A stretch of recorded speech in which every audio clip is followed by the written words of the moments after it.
Chapter 1: Why Starting is the Hardest Part, but You've Got This. Let's talk about someday. That insidious little word that whispers promises of fitness and well-being, but never quite delivers. It's the siren song of procrastination, luring you away from the present moment and into a hazy future where you're effortlessly toned, energized, and radiating health.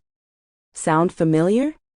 Because honestly, it's a feeling I know all too well.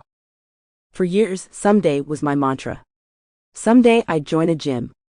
Someday I'd find the perfect workout. Someday I'd have more time. Someday I'd feel less, well, me? The reality was, someday never arrived. It was a chameleon, shifting its shape to match my excuses.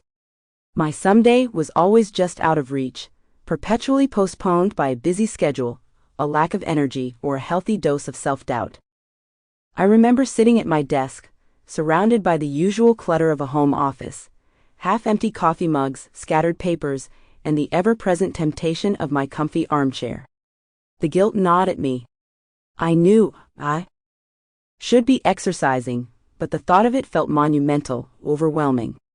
My mind conjured images of grueling workouts, strained muscles, and inevitable failure. The inertia was powerful, a gravitational pull keeping me firmly planted in my chair.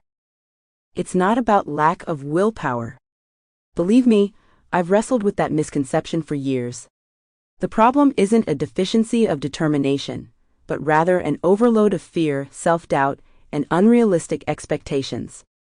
We build up this monumental idea of what starting an exercise program should be, and that imagined mountain seems impossible to climb. We get paralyzed before we even lace up our sneakers.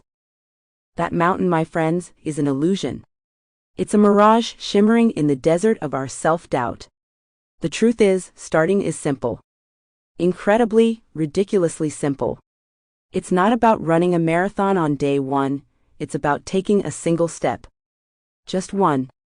Then another. And another. My breakthrough moment came not in a gym, not in a fitness class, but in the quiet solitude of my own living room. I stopped focusing on the grand, unrealistic vision of fitness, and focused on something achievable. I started with a 5-minute walk. Just 5 minutes. It sounds almost laughably insignificant, but those 5 minutes were revolutionary. They were a tiny crack in the wall of inertia, a small victory that unleashed a cascade of positive feelings. The first time I completed that 5-minute walk, I felt a surge of accomplishment that had nothing to do with physical transformation. Sample complete. Ready to continue?